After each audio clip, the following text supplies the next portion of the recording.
Nani pada kule?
Nani pada kule?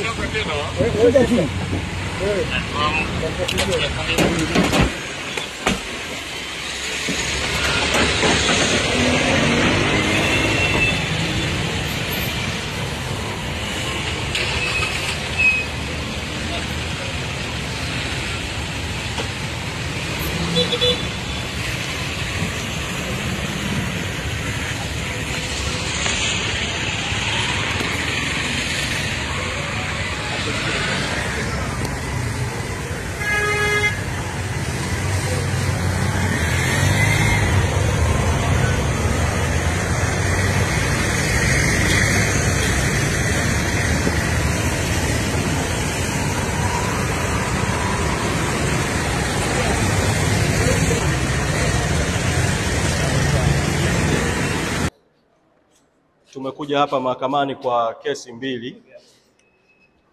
Mosi, kuna kesi ya mwenyekiti Tundu Antipas Lissu inakaribia kuanza, na kuna kesi dhidi yetu viongozi wa chama tukitakiwa kukamatwa kwa kile kinachoitwa kukiuka amri ya mahakama. Kwa kesi zote mbili zinatakiwa kuendelea hapa mahakamani.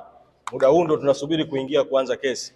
Sasa kuna tukio limetokea, tumeona tuwaite tuwa brief. Tumetaarifiwa kwamba makamu mwenyekiti wa chama Mheshimiwa John Heche, wakati anaingia kwenye geti la mahakamani muda mchache uliopita, amechukuliwa na polisi na wameondoka naye.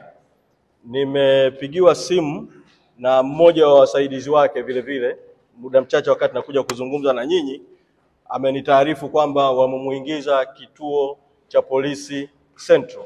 Sasa tunaita kusema mambo mawili.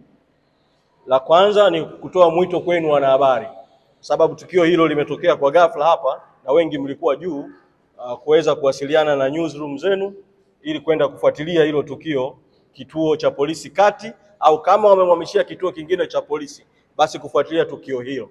Lakini la pili, tumekwishaelekeza mawakili wetu waelekee moja kwa moja huko polisi kwenda kufuatilia kuhusiana na swala hili. Tutakapopata taarifa za ziada tutawa brief, lakini sasa tumeona tuitoe kama breaking news kwa makamu mwenyekiti amechukuliwa na polisi. Na mimi mwito wangu polisi, rai yangu kwao, naamini hawajasema sababu kwa sababu tukio la ghafla kabla hata kuijua sababu, lakini na mtakumbuka kwamba idara ya uhamiaji ilitoa taarifa kwa umma ikidai kwamba makamu mwenyekiti alikwenda nje ya nchi kinyume na utaratibu, taarifa ambayo haikuwa ya kweli. Sasa inawezekana kabisa kukamatwa kwake kunaweza kukawa kunahusiana na taarifa hiyo. Kama kukamatwa kwake kunahusiana na taarifa hiyo, ni jambo la kusikitisha sana polisi kutumia taarifa ya isiyokuwa ya kweli ya uhamiaji kumkamata. Mimi ninafahamu kwamba kulikuwa tayari kuna njama huko nyuma ya kutafuta namna ya kutukamata viongozi kabla ya tarehe 29 mwezi Oktoba. Kwa vitatumika visingizio mbalimbali.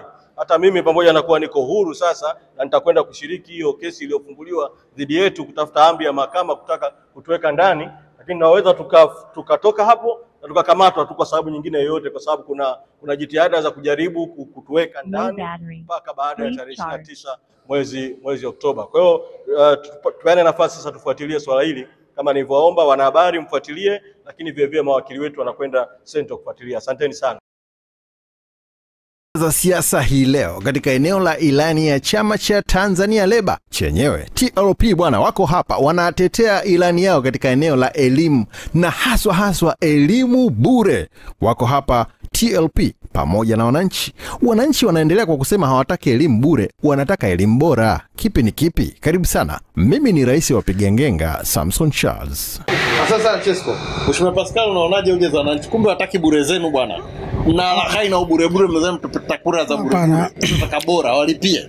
Cha kwanza kama mgombea wa jimbo la Mbagala na kama mwana TLP, cha kwanza kwa taaluma mimi ni mwalimu. Kwa hiyo hoja ya elimu ninaielewa kwamba ubule uliokuwepo mwanzo ulikuwa ni ubule wa kuwa brainwash watu, yani ni kuwafumba watu. Ubule ndio uzungumzia sisi. Cha kwanza tutaanzia huku chini. Tutawafanya watu wapate elimu ambayo ni bure, lakini tutabadilisha mifumo ya uendeshaji wa elimu. Kwa mfano, tutatengeneza mazingira ya kwamba mtoto kuanzia elimu ya chini aanze matumizi ya vitendea kazi tehama. Maana kwamba tuhakikishe kwamba watu waanze matumizi ya kompyuta wakiwa watoto wadogo ili waweze kupambana na dunia ambayo iko kwa sasa. Samahani Mheshimiwa Pascal, unaonaje hoja ya wananchi kutaka bora sio bure? Ubora kwa Watanzania kwa walivyo kwa sasa, hali yao ya kiuchumi ilivyo, kwa shule zilivyo saizi na mfumo wa uendeshaji wa serikali, hawawezi wakaupata ubora. Mpaka sasa tutakapoingia tuweze kufanya hayo mabadiliko ya kuanza kusimamia kwanza vya kwetu ili tuweze kupata nguvu ya kubadilisha mfumo wote wa uendeshaji wa elimu. Asante sana. Na swali. Sisi tuko kwenye ubora. Leo serikali iliyoko madarakani imejenga shule. Sawa.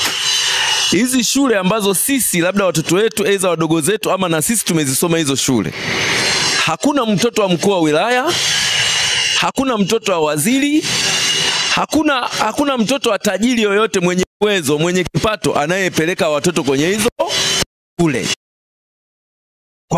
Kwa maana gani? Picha inaonyesha kwamba kumbe hizi shule sio bora, kwa kuwa hao wanaotujengea na hao wanasiasa wanaosema wanatujengea hizo shule, wao mbona watoto hawapeleki wale? Hoja yangu mimi ni hii kwamba cha kwanza, mnapokuja mnasema kwamba nyinyi mnataka kuleta elimu bure. Je, mmeshafanya uchunguzi mkagundua moja ya sehemu ya watoto wa viongozi na wenye uwezo kiuchumi wanapeleka shule watoto wao katika shule hizo? Naomba kwanza kujibu.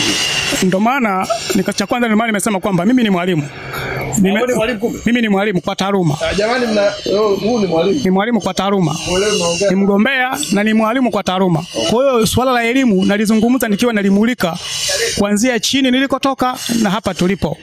Kwamba ndio maana nikasema kwamba elimu yetu ilikuwa ikitolewa kwa udalali, kwamba wanakuambia bure lakini hawakupi kile unachostahili. Ndio maana nisema kwamba tuingie sasa watu wenye maono mapya ambao tutaenda kubadilisha mfumo kuanzia chini. Sawa? Kwa sababu tukisema kwamba tubadilishe mfumo halafu tuwatoze wananchi pesa, hawataweza kulipia. Hauwezi kumwambia mtoto aje na kompyuta shuleni. Kwa tutaanza kubadilisha mfumo wote wa elimu ili kwamba hata tukimzalisha mtoto aweze, hata asipopata awe na nguvu ya kupambana na dunia, anaweza katoka hapa akaenda Marekani akafanya kazi bila kutegemea soko la ndani. Kwa tunataka tubadilishe mfumo ili tuzalishe kizazi chenye uwezo wa kupambana. Kwa mfano nizungumze jambo moja tu. Kuna mwananchi analalamika hujamjibu. Hujajibiwa nini? Hujanijibu. Mimi nimeuliza swali. Kwa sababu sisi tumelenga kwenye elimu bure. Lakini sisi wananchi bado tunasema pamoja na hiyo bure sisi hatuamini kwamba tunahitaji elimu bora. Wewe kama tena nashukuru umesema wewe ni kitaaluma ni mwalimu. Asante. Ni hivi tunashukuru kwamba wewe ni mwalimu. Nafikiri mazingira ya uliosoma ya walimu nafikiri unayajua, una uzoefu nayo. Mimi nimeuliza swali. Niko hapo ili tusijidanganye tunakoenda, ni afadhali tukaangalia tunapotakiwa kutoka. Nimeuliza kuna mtoto gani wa mwananchi mwenye uchumi ama wa kiongozi yoyote anayepeleka kwenye hizo shule tunazosema sisi tunaenda kuwapa bure? Hicho tu ndio swali langu mimi. Waliopo kwenye mamlaka na wenye nguvu kwa sasa hawawapeleki watoto wao kwenye hizo shule kwa sababu wanasema wanatoa bure, lakini kisichokuwa na ubora. Kwa hiyo uhalisia ni kwamba ndio maana tumekuja kuwaeleza kwamba sisi tutatoa bure, lakini pia tutabadili mfumo wote wa elimu uwe mfumo wenye kumtengeneza kijana kwamba kutokea mwanzo mpaka namaliza, akitoka shuleni ana uwezo wa kujisimamia na kupambana na soko la dunia kisiasa, kiuchumi na kiteknolojia, kulivyo sasa hivi ambavyo mtoto anasoma lakini akimaliza shule hana elimu yoyote. Hata mtu anamaliza chuo kikuu hata kompyuta kuifungua hajui. Ni lazima muelewe hawana dola. Kwa hiyo wanailaumu dola kwamba na sisi ni kweli tunatambua kwamba Tanzania Labour Party hawana dola. Na tunaamini yuko mtu ambaye yuko mbele na ndio maana wanataka dola. Na wanapotaka dola na sisi tunafanya analysis katika hiyo bure. Ndio maana tukakwambia hii bure ni hoja ya jumla. Ni hoja ya jumla kwa sababu lakini pia mwananchi samani. Inaonekana eneo la elimu bure mmekubali kwamba wanaweza wakawapa elimu bure, ila nyinyi mnataka ubora. Kwa hiyo kwanza wamewashinda hilo eneo. Yaani hapana, hawajatushinda hilo eneo kwa sababu tunapozungumzia ubora ni kwa sababu mazingira yalivyo sasa, majengo kama majengo yapo. Umeelewa vizuri? Na tumeangalia kwa sababu sasa hivi elimu imekuwa biashara. Sasa kwa sababu elimu ni biashara, na hapa kuna vitu viwili kati ya biashara na umma. Hapa ndo sisi tumebezi kwenye umma ambao ndo sisi wengi tumo humo. Umeelewa? Kwa hiyo ili wale watambue kwamba kuna jambo bora, thamani ya Galanosi, thamani ya Kibaha, thamani iliyowahi kuwa Mazengo sekondari, ile thamani halisi Msalato Girls, ile thamani, ule ubora ambao uliwafanya watu wakaupata au kupata kwa sababu pale kuna mtoto wa mkuu wa wilaya, ni kwa sababu pale unapata kitu bora. Manake katika chungu chetu cha uzalishaji, kuanzia kuzalisha walimu, kuanzia kuzalisha mitaala yetu, tuna mfumo ambao umekuwa separate. Umeelewa? Kwa hiyo tunapozungumzia ubora, manake alitakiwa mtu ambaye anapokuja anatuambia kuhusu ubora wa elimu, manake anatunyooshea njia kwamba tutafanya 1, 2, 3. Ukisema tu bure ni kwamba in fact ni kwamba utalipa walimu. Umeelewa? Manake utachukua eneo la walimu kama na walinzi na zile facilities za shule ukazibeba, manake mwanafunzi akaanaenda. Basi tu mfano kidogo, mtu anamaliza chuo kikuu, mzazi wake alishara 7, akajitahidi akapambana, ni mkulima labda wa korosho huko, akajitahidi kafika chuo kikuu na akabeba zile gharama za chuo kwamba serikali haikumlipia, lakini mwisho wa siku yule kijana anamaliza chuo tena anamfuata mzazi wake darasa la 7, anamwambia aisee baba, sasa tunafanyaje? Yani baba tena amuamulie maisha yake. Yani tayari ana elimu, ana ufahamu. Huyu darasa la 7 uje akajitahidi kwamba ngoja nimsukume huyu kijana akifika chuo kikuu atakuja kubaka hapo kunisaidia. Mtu wa chuo kikuu anapata sasa anarudi nyumbani amekaa mwezi wa kwanza wa pili, anaanza kumwambia baba sielewi sasa tunafanyaje hapa. Yani manake ndo baba sasa aseme kuna lile sekta liko hemu nenda kalisimamia. Ndugu mgombea, hoja za wananchi sio bure. Okay, asante sana.